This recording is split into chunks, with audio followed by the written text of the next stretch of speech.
Ahmed Belina. Hello, Alvaro Cuba here. So, Alvaro, we always have lots to talk about. We always have fun conversations at the beginning of this.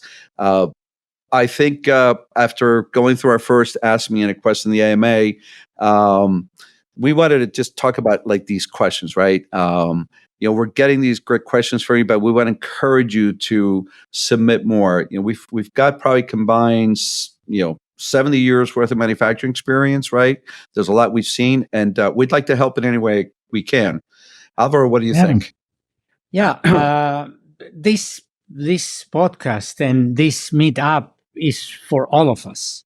So it's not about what Ed and I would like to talk about. It's much more richful if we can have a dialogue, if you can ask the questions, and that way we all can grow, learn, and have fun together. Absolutely. And by the way, we'll be learning from you as well. So we're really curious to see what are the topics that are really pain points for you now, or you'd like to engage with us and the rest of the Meetup podcast. Not only questions or interruption, but not only questions, comments, ideas, or experiences, and we'll relate your experiences in the podcast. Agreed. That's what it's all about. So with that, welcome to Manufacturing Meetup Podcast, the show where we kick back and we talk about our experiences on the shop floor, whether it's people, experiences, efficiencies, etc. There's a lot of rich fodder in the manufacturing world and lots of experiences to be shared and learned. So let's get started.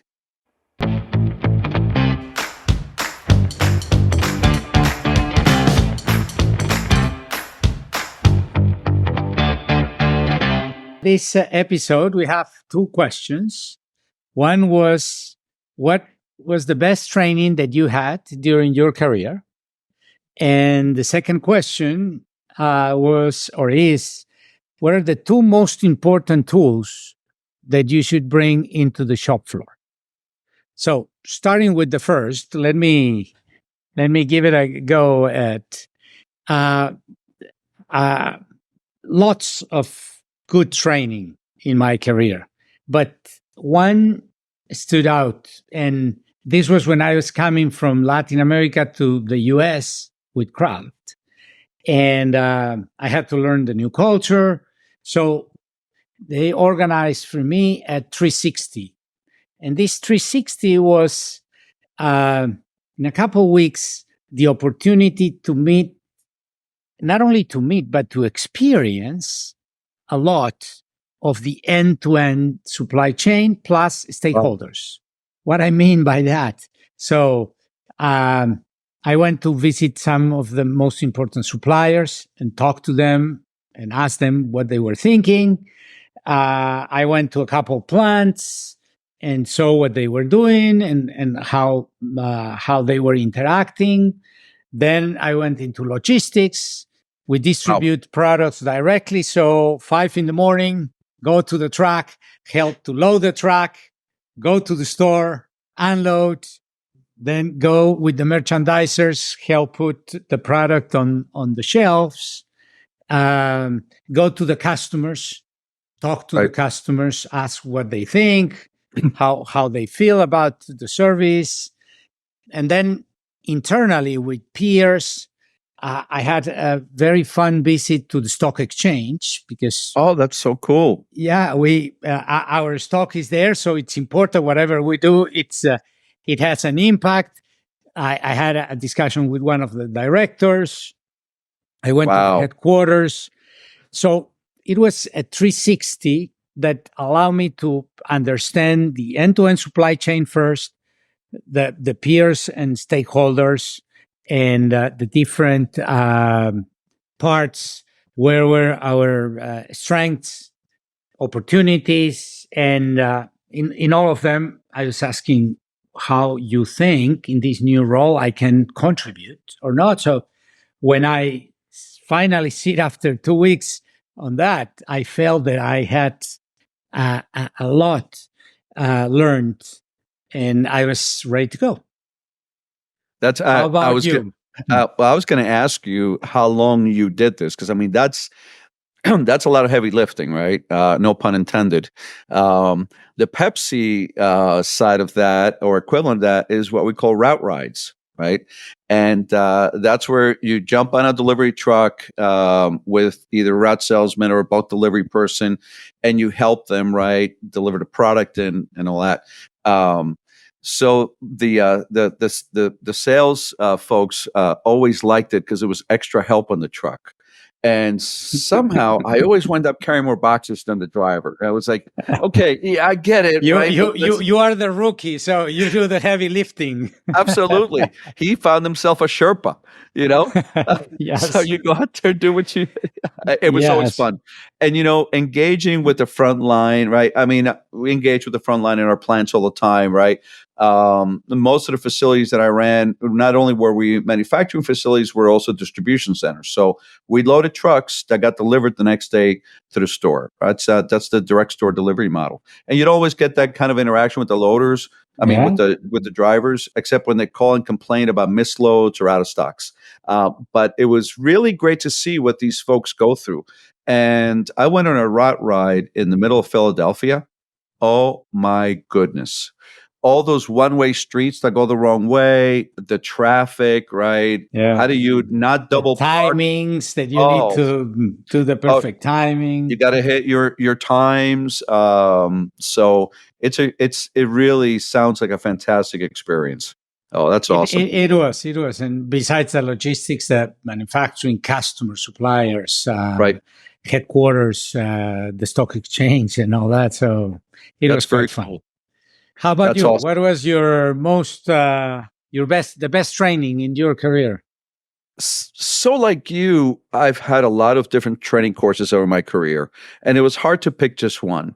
But if I had to, I would tell the most impactful and the one that I've used since I got the training, so probably for the last 40 years, is analytical troubleshooting. It is a course taught by a company by the name of Kepner Trago. Long story short, there's the last names of two authors of a book that essentially went out and tried to figure out how. If I think they picked something like the 100 best troubleshooters across many industries, and they set out to figure out what made them great troubleshooters.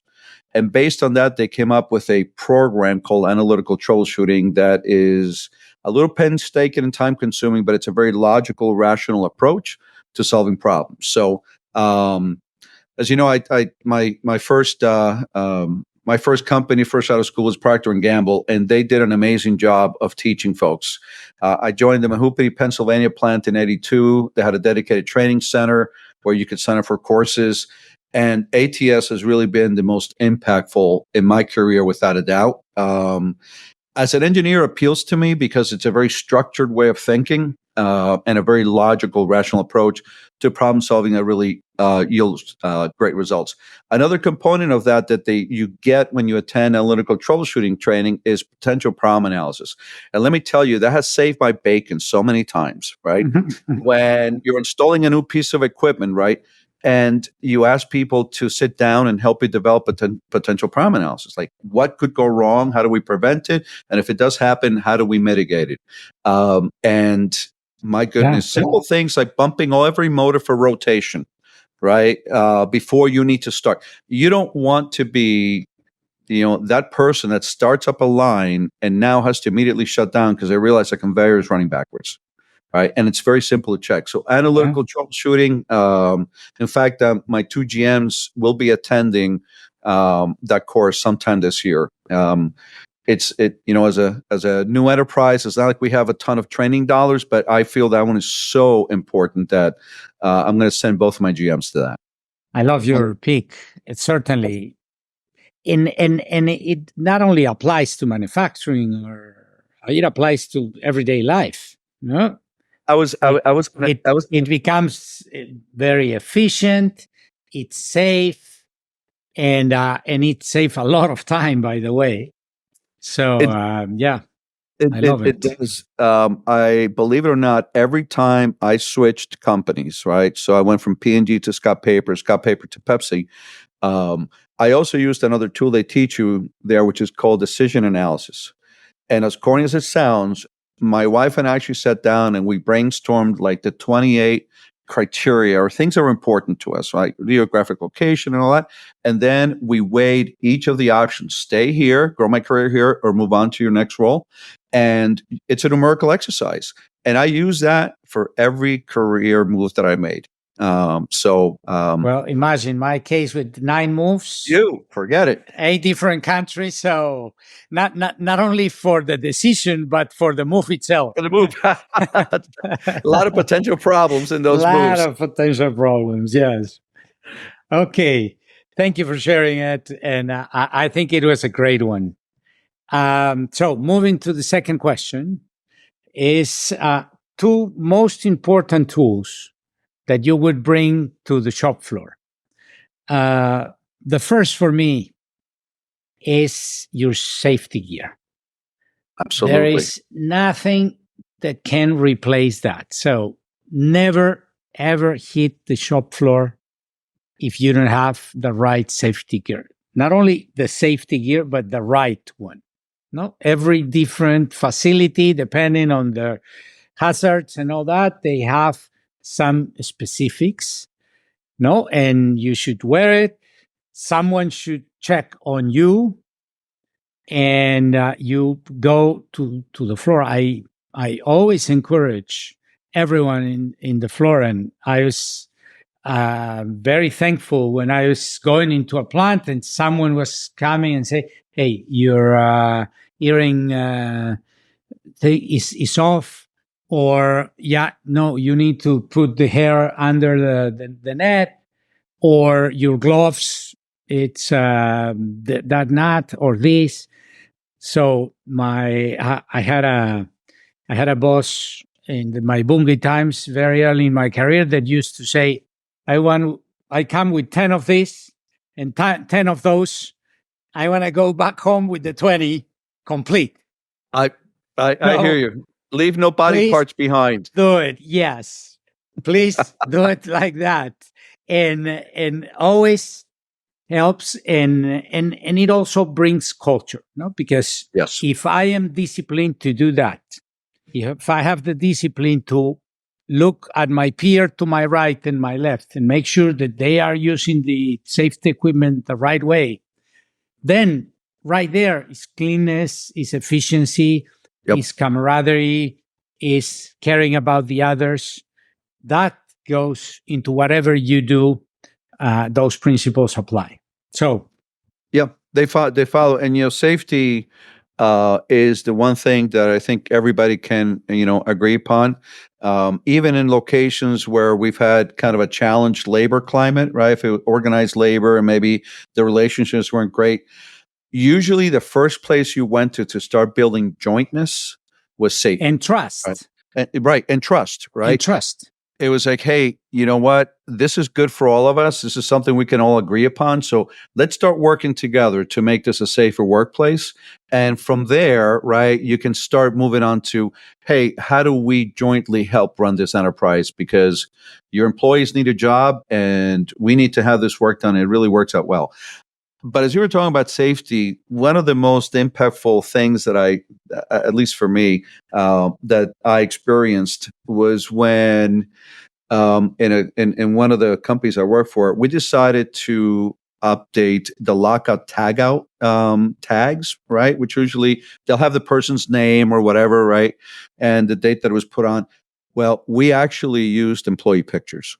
So it was a picture of an employee, and some of them Beautiful. said things like, "Hey, I want to return to my family the way I came in." Your point about your fingers and your toes. Man, that puts a face The on best on what you're doing. the best safety campaign I ever seen is the one that you are saying with the logo that I was saying. I work safe for. Oh, that's a good one. And Yeah, below it was the picture of the son, the wife, the brothers, the mother, I work say for fantastic. And my second tool is a camera. Uh, Sometimes I think in a camera and I think, oh, this outdated. Now with all this technology, no, now you have videos and Google lenses and slow motion cameras and all that. But the simple thing is a picture is worth 1,000 words, and not only to show you to the next one, but if you see it, you understand it much better than just by words. So those two are my top two. Which ones are yours? Well, I I love the camera one. We actually talked about it during our first podcast because I mentioned when I do my deep dives on these lines, um, I use this camera in slow mo to capture it's really some amazing footage. I can talk to somebody about the fact that their sniff rail, and not to get too technical, but essentially it's what allows a bottle or can to come to atmospheric pressure after it's been pressurized. I can say, hey, your sniff rail is leaking. You're sniffing way too fast. You're creating agitation. But when I take a video of that, right, and I show it to folks, there's no conversation, right? It's immediate. Yeah. So, and of course, safety. How that has to be number one. But for me, eyes and a flashlight. Okay. So yep, vibration analysis, infrared thermography, ultrasonic testing, all analysis, they're all great. And I'm not saying that you don't want to do all of that, right? However, sometimes we don't have to get too fancy, right? We have some amazing sensors that come with the body, right? Your eyes, right? Your hearing, your sense of smell. Even the sixth sense. even the sixth sense. You and I were talking in the previous podcast about when you walk into a plant that is in trouble and you get a feeling. Okay. Yeah. That is, it's listen to it because it's telling you something. But a flashlight, right? We're trying to peer into equipment. You don't want to shut equipment down necessarily to inspect. A flashlight, and they're so cheap and they're so powerful these days that I would encourage. I mean, some of us certainly use the flashlight on our phones. That's not powerful enough and not focused enough. Get yourself for $100. You can get an amazing rechargeable flashlight with like 1,500 lumens type of illumination, and you can see a lot of stuff. By the way, you can also use it as a light when you're shooting your video, right? Because sometimes it's very dark, and your phone won't have the reach. But if you put a nice heavy light on it, you'll be able to get much more detail. Yeah, I think it's great. And everything you do in a line starts with inspect, clean, and lubricate. In the inspect, eyes, senses, and a flashlight, and it is the starting of everything. So great picks. Yeah, they do. Takeaways, my friend. In terms of key takeaways, so we've talked to you about the two key questions that you had. So key messages: capability development, right? Right from the beginning, take every chance to learn new skills, right, and new processes. I'm a lifelong learner. I want to learn everything I can every day. It just makes me a better rounded person. So capability development. For your tools, use your senses. They're amazingly accurate.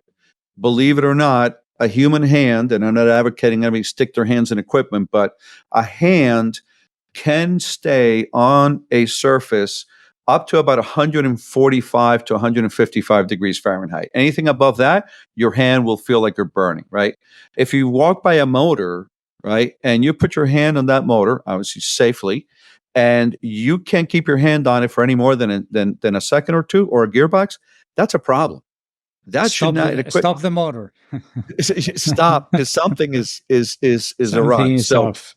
But to leave you with the last point, be safe, right? Be safe. We want you to come back to your friends and families and significant others with the same body parts that you walked in the plant with, right?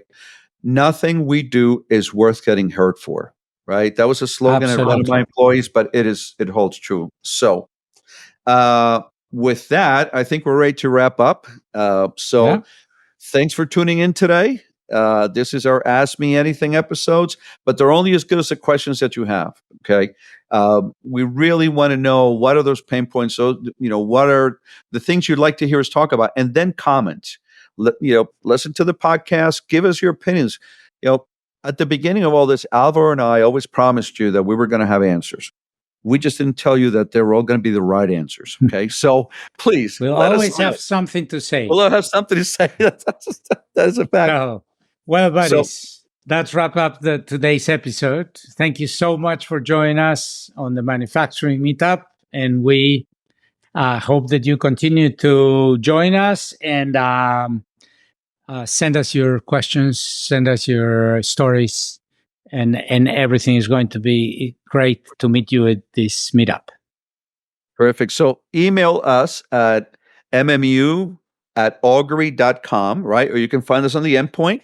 That's the free online community for manufacturing pros like most of you. And you can find that at endpoint.augury.com. And we'll throw those addresses in the show notes as well. So looking forward to our next meetup. Take care, manufacturing buddy. And if you enjoy this, please like us on the YouTube or send us a review in iTunes, and please share the Meetup podcast. Great seeing you guys. Take care. Have a great day. Bye.